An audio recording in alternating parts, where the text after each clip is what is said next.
Hey guys, this is Jenny and I thought I would do a November wrap-up.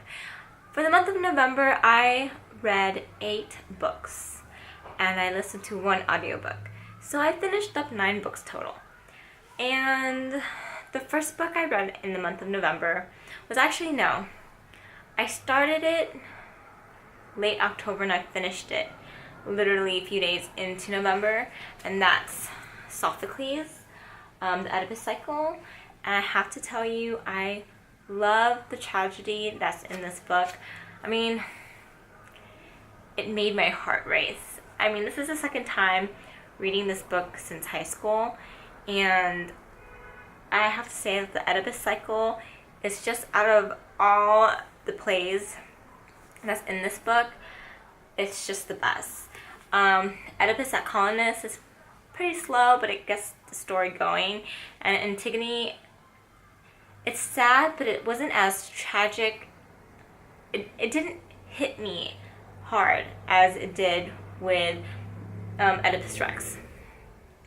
But I do recommend this book if this is like an option to read in high school. Totally pick it up, read it. It's a great book. I probably will read this again in a few years from now, but it's a good book. I like it. I'm glad I have this in my shelf. The next book that I also started late October and finished a few days into November was The Life and Death by Stephanie Meyer, and I have to say I did enjoy this a lot better than the original Twilight. I only say that because I felt Bella was a little annoying. Not annoying because she was vulnerable or that she was human compared to everyone else who was vampires or wolves. But she was just too lovesick and always pining over Edward and how she couldn't live without Edward. And it just made me feel like all those young girls reading this book must feel like they need to have somebody in their lives, or that if their boyfriend breaks up with them, it's the end of the world. And I didn't really feel like she was very an independent, strong girl at all. And I guess that was like more of a downfall for me with the whole Twilight thing. I love Twilight. I'm not saying that Twilight is a bad book and you shouldn't read it. Twilight got me to read again. And I mean, I read it when I was very young, and I read it like within a day I would read a whole book, so I'm not saying it's a bad book. It's just that I didn't really, now that I'm older and having a daughter, Bella is really annoying. But Beau, yeah, he pined a little bit and he was also lovesick as well, but I didn't feel like it was as annoying as it was with Bella. Maybe because he's a guy, that's why it wasn't as annoying. But even Edith, who is supposed to be, the female version of Edward, wasn't as annoying to me as well. She was, I actually liked the characters a lot. Royal, though, was kind of like, I don't know about Royal, though. But anyways, the book was good. I really liked it. I give it a 3 out of 5 stars, maybe 3.5 out of 5 stars, because I did enjoy this book, and I felt like a little girl again, or not a little girl, I felt like I was in high school again, or, my college youth. That's what I felt like when I was reading this. So yeah, really glad I picked this up. Thank you, Stephanie Meyer, for this 10-year anniversary. Another book that I finished reading was Miss Peregrines' Home for Peculiar Children by Ransom Rigg, and I have to say I want to give this a 4.5 out of 5 stars because this is such a beautiful book. It's like when you're young and your parents came into your room to read you a bedtime story, but all they have is a picture book, and they have to come up with a story that goes along with these pictures in this book because it has no words, right? I felt like he did the same thing. He found beautiful photos, and he took those photos and he brought it to life. And I and the story he created around those photos, it's just beautiful. And it got me right at the edge of my seat. There were times where I had to stop and I couldn't keep reading because I was just like, my heart was racing, you know? And I just felt so excited when excitement was going on, you know? Like, a lot of things was happening. A lot of stuff was happening. And I don't know. I really did enjoy this book. I heard this is Ransom Riggs' first time writing a novel, and I gotta say, good job. I can't wait to start picking up the second book in this series. So, yay! Another book I finished reading was Fangirl by Rainbow Rowell, and I have to say, I really enjoyed this book. I give this a 4 out of 5 stars. I felt very connected to Kat, and I think because, you know, since middle school, I've been reading fan fiction since middle school. I've been writing fan fiction since high school. Of course, I stopped in mid-college, mostly because I met my husband, and, you know, we were dating, and I didn't have time anymore to write fan fiction. College life, my husband, or at that time my boyfriend, really took up a lot of my time, and I felt very, you know, like that feels like I was in that position as well, where I felt like so many people wanted me to hurry up and finish my stories, but then I ended up not being able to. And I think that's the difference between me and Kat, is that Kat at least was able to finish and I was not, mostly because not everyone knew I did fan fiction. Even though some people did know that I read a lot of fan fiction, so I didn't have that moral support. I didn't want moral support. I was just writing fiction for my own enjoyment. But like I said again, I totally related to this book. The only reason why I gave it 4 stars out of 5 was because there were little excerpts. Is that what you call those? Like little pieces where you see a bit of Kat's writing in regards to Carry On with Baz and Simon, and I mostly kind of skipped over them, like, you know, like little inserts I think is what you would call it. But I pretty much skipped over it. I wasn't really feeling the slash vibe. I've never really been into slash fiction, and not because I have anything against it. It's just it wasn't really interesting to me, mostly because I do like to read stories where I can relate, or I can feel like I am that character and I'm part of that romance, or I'm part of that main event or whatever is going on. And I mean, I have the book Carry On, and I'm planning to read it either through audiobook or physically reading it, but I don't know if I would enjoy it. I don't know. I hope I will enjoy it, but I don't know. I have no interest. I don't know. We'll see. I'm hoping to get with that very soon. The next books I was able to read is the Moodle Chronicles, and I read Cinder, Scarlet, and Cress all within a week. I've totally binged on these 3 books. I didn't think I would like it, but I couldn't put it down.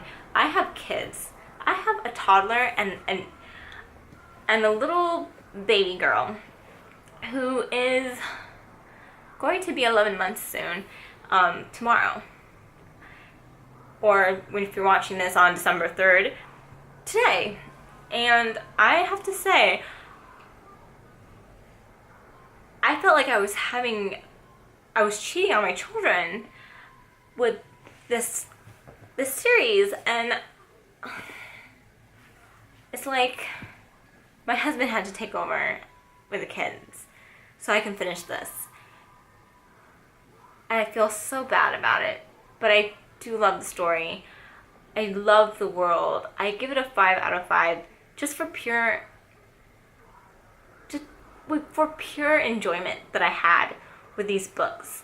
I don't know if the writing was good or because of the fact that it was such an easy read, or that the story or the world that Marissa Meyer created was just beautiful. And I just love it how all the characters intertwine. And right now, I'm like, it's been 2 days into December, and I am, where's my winter book? Oh, it's right there somewhere. And I'm only like 11% in. This is a pretty big book, and the pages are very thin, like Bible thin. And I'm hoping to finish that book within a week, because I have 2 weeks off from work for baby bonding with my child. But I'm totally, so far, 5 out of 5 to that series. Marissa Meyer's, I am so glad that she's writing another book next fall.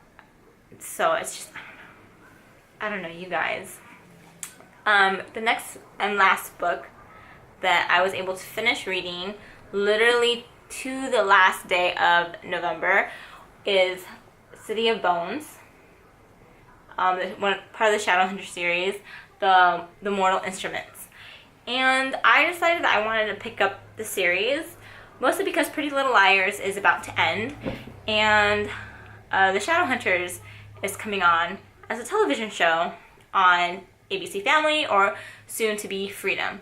So I thought everyone on BookTube loves, as far as I know, loves the Shadowhunter series. It's going to be on TV. And so I thought I would read the series. At least get halfway through the series before the show starts. Just so I can be like fangirling like everybody else in the world when the show starts.